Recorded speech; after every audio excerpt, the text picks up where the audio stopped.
Hello. Today I'm going to answer some members' questions. But first, I've got a bit of an apology to make. I have got behind. I'm very sorry about this, but as you may all have noticed, quite a lot of history is happening, well, even as I'm speaking just now. The first question that I'm going to pick up on comes from Christian. It's actually a very nice question. Considering, he says, the stiff competition, was King John really the worst king we've ever had? Well, I think the best way of tackling it is to say that there is indeed stiff competition, but John is, how can I put it, the archetype. He is the very model of a bad king. He is how not to do it. So that's one part of the archetype. The other part of the archetype, the model, is the remedy, the fact that it triggers Magna Carta, with, of course, enormous consequences for future reigns, and the fact, if you like, that there's a device available, there's even a complete method available for getting rid of, as he said, as Christian said, the successor bad kings, of whom there are quite a lot. It's most striking, and in a context that we don't normally think about it, but I've actually been thinking about it quite a bit. 1688-89, that's to say, the removal of King James II, who is another archetypically bad king. It looks to me as though they consciously had the model of Magna Carta in mind, except that they learned some lessons from it. I've already referred to this a little bit in my Magna Carta video, but back in 1215, the idea was, once John broke Magna Carta, that you would hand the throne over to a foreign monarch, to Prince Louis of France. Well, the only trouble was they forgot, or perhaps he wasn't interested, but the barons forgot, or didn't get Louis actually to swear to Magna Carta. Fast forward to 1688. Well, again, it was the movement against James II is not really all that different from Magna Carta. It is, again, it's a coalition of barons, there's a coalition of noblemen. There are no popular, well, there are popular demonstrations, but that's not what happens. It's not a popular uprising. It is an elite conspiracy, but using a foreigner. The half foreigner, in that he was of half British descent, William of Orange, and married, of course, to the heiress to the throne. That's to say, if you excluded James's son by Mary of Modena, because allegedly the baby was surreptitious with the warming pan story, actually, of course, because it would have perpetuated a Catholic monarchy. So what you do is you bring in a foreigner. You bring in, exactly as the barons did in 1215, 1216, you bring in a foreigner to overthrow the king you want to get rid of.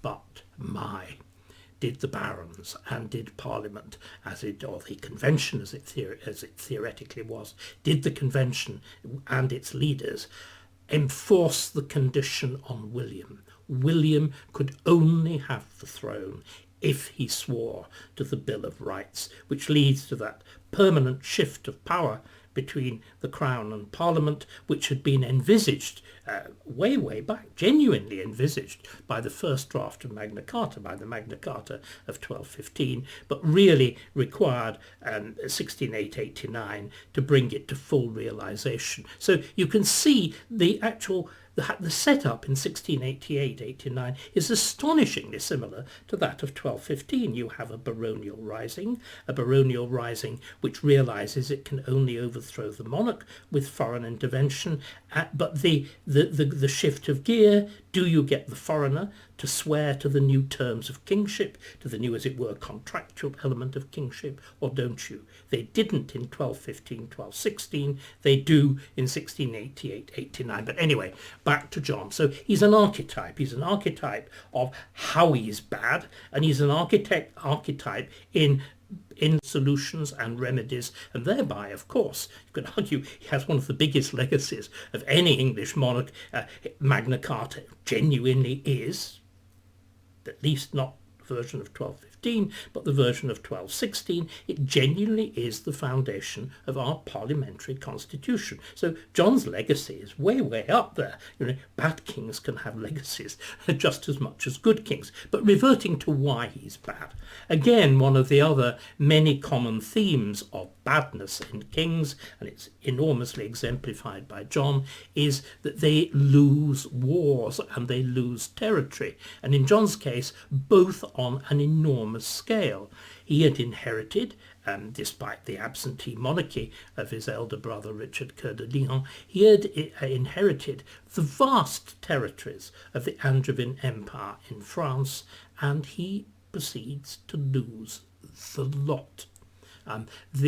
His losses in war against Philip Augustus are on a gigantic scale. It is the ruination of the Angevin Empire. The Angevin Empire simply disappears thanks to John. But that is even worse.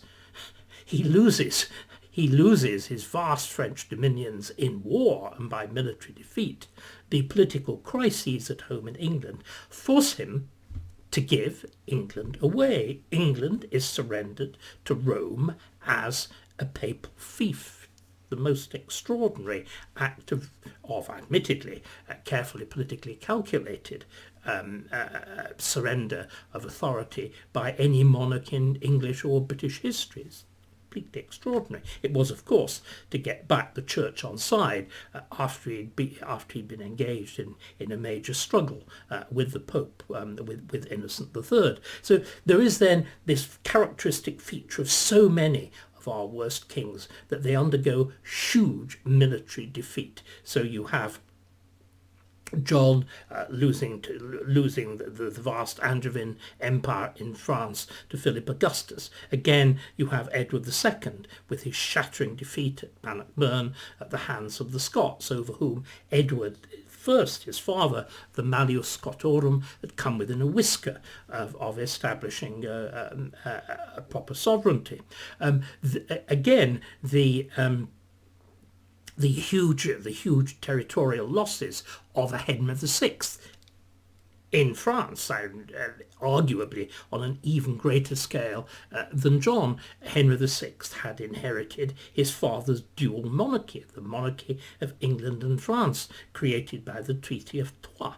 It is all lost, and it's lost not when he's a boy, and the two regents, Gloucester in England and Bedford in France, are managing affairs on his behalf. It's lost during his majority by his incompetence. And by the way, I've also forgotten the extraordinary pro-French policies of that other flamboyantly bad king, Richard II.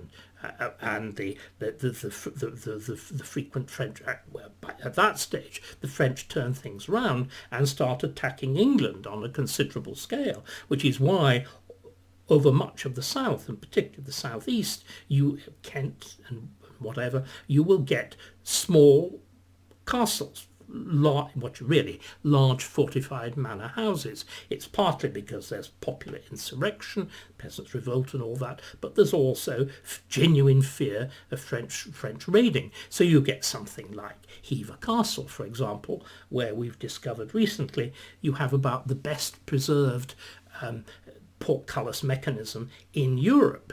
Thing actually all there, all more or less ready to be dropped down on the unwary visitors. It's an extraordinary story. So this common fact in most of the reigns of bad kings of major loss in war, because of course being a king, as you see archetypically, that word, so I'm using the word too often, as you see most dramatically from John's elder brother, Richard Lionheart, Richard Coeur de Lion, being a king is still essentially that of military leader.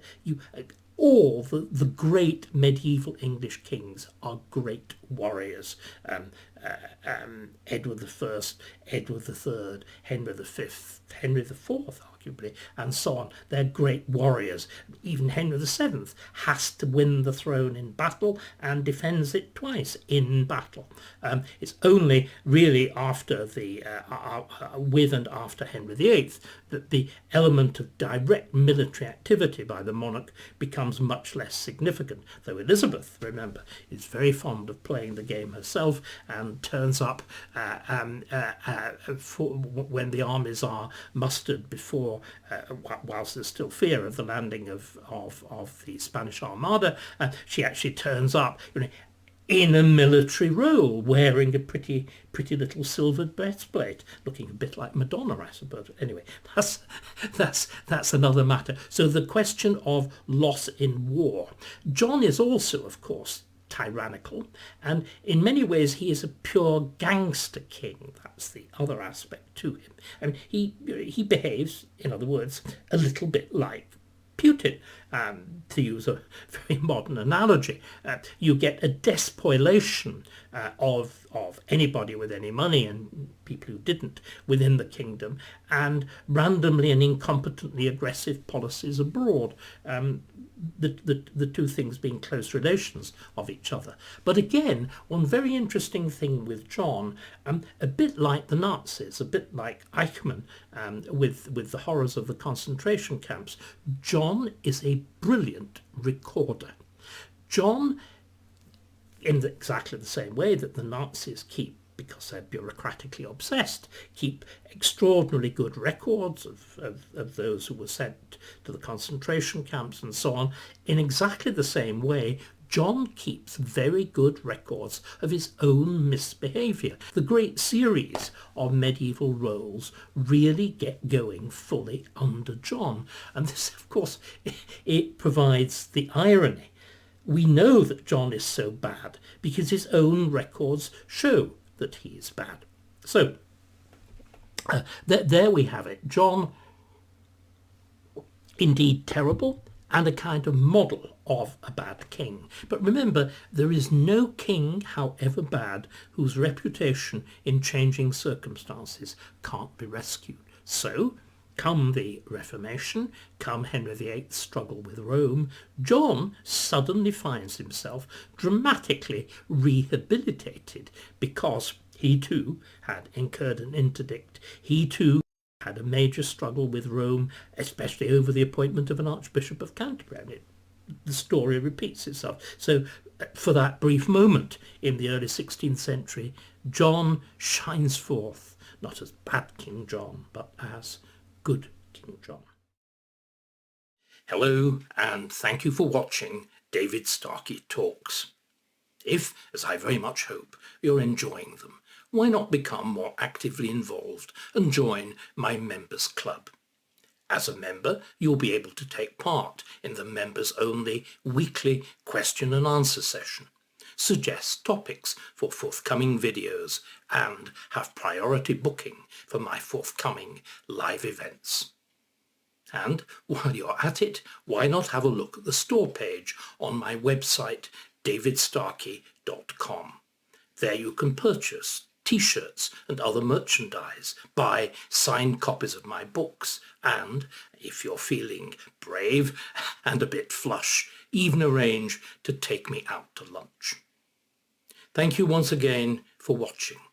I look forward to hearing from you and to welcoming you to my members club. To our channel.